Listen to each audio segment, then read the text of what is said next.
Hey everyone, it's Judy Grace with Judy Grace Journeys. Today is a Thursday again. Just was hanging out at the beach for the last couple of hours and thinking a lot about stuff, and I thought I'd do a quick, I guess they're all just updates now since my journeys are all kind of running parallel to each other.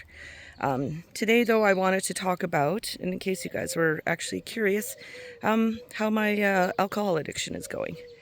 So, today is officially day 11 of total sobriety. Not a drop of alcohol since the Heritage Day celebration, which I never ended up doing a part 3. So, so I'm just here. I got a bit of...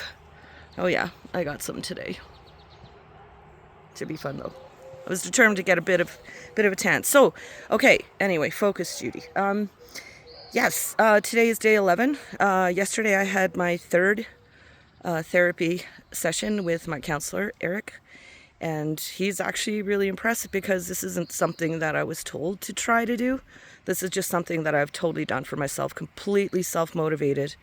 And here's the thing. This is like where the journey kind of part comes in, because I don't know, after the Heritage Day celebration, and if you haven't watched the video, go back. It's a part 1 and 2.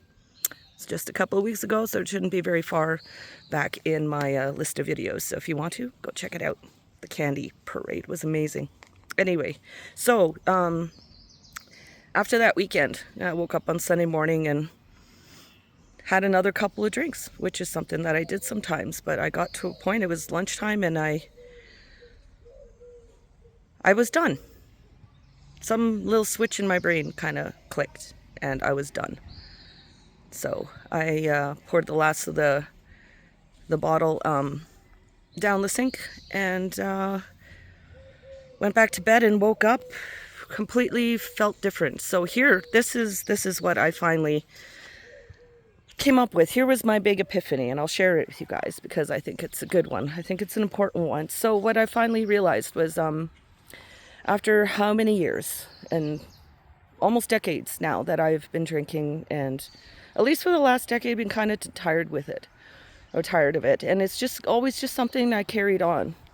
And I would wonder why I was getting depressed. Well, I wouldn't really wonder. I would just blame other stuff for why I was getting depressed or getting upset. And then here's my epiphany.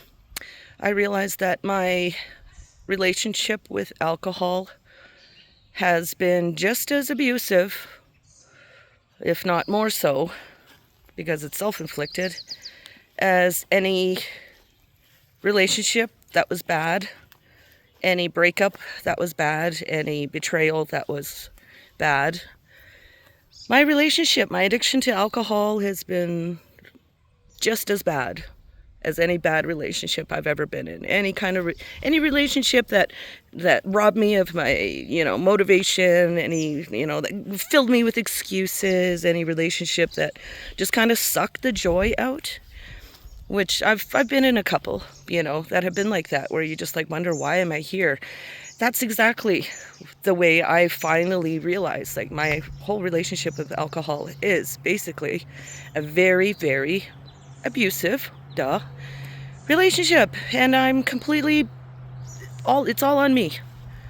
Everything that's come from having too many drinks at a party, and then suddenly I'm, probably making decisions that I really wouldn't have if I was sober.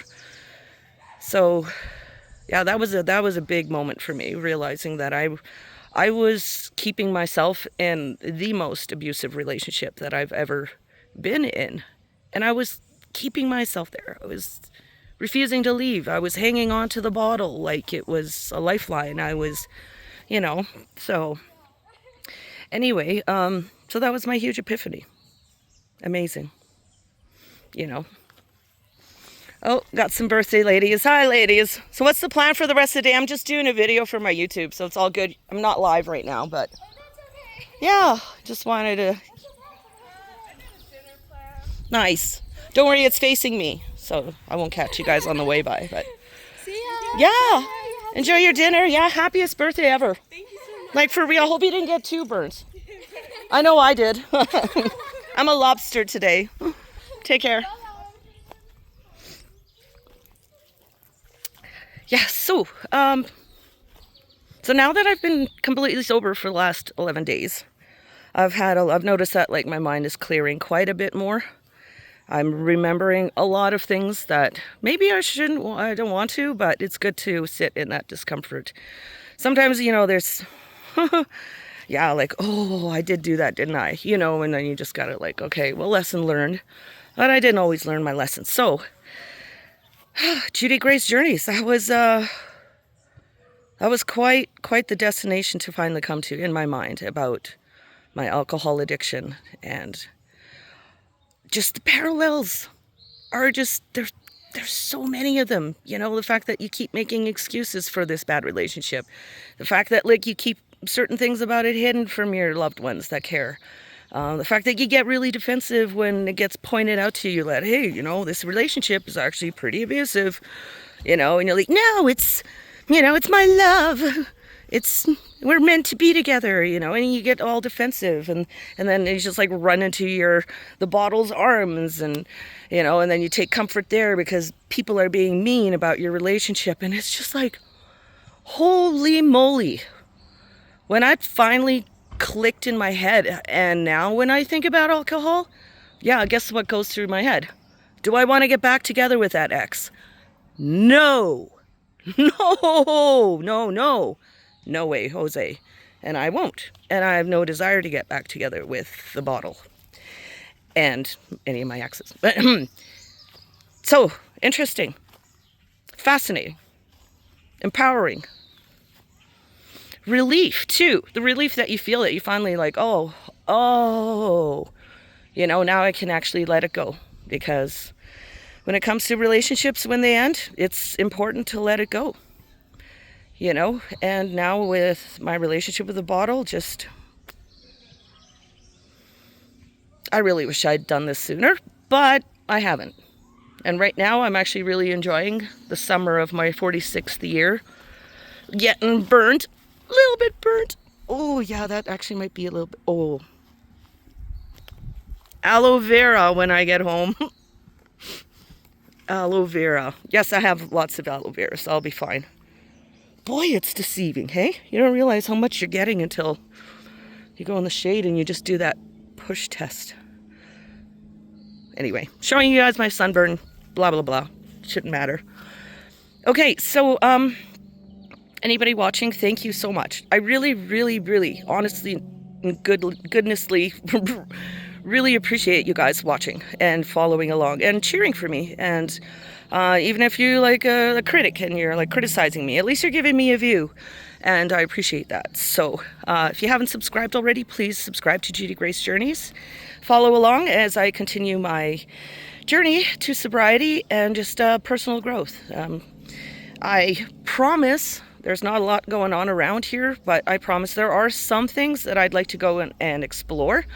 There's some tourist attractions and whatnot that I'd like to, since it won't all be inner journey on Judy Gray's Journeys. I would like to 100% take you guys out and show you guys a little bit of the area where I live. So that is the plan. It can't all be monologues. Well, there are monologues, but anyway. Thanks so much for joining me. I hope you guys are having a wonderful day and doing the things that you love. And if anybody, honestly, in the comments, if you've got any suggestions, I just found a dime.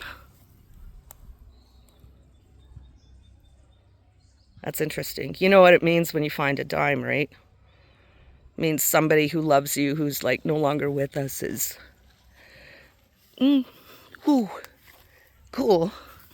Thanks, Dad. Or maybe it's my sister. Pooh. I know you guys are proud of me. I'm proud of me too, so yeah. You guys are awesome. I hope you tune in next time, find out what's happening next on Judy Gray's Sunburnt Journeys. Love you guys so much. Keep on rocking it. There's only one of you in the world, and we need you.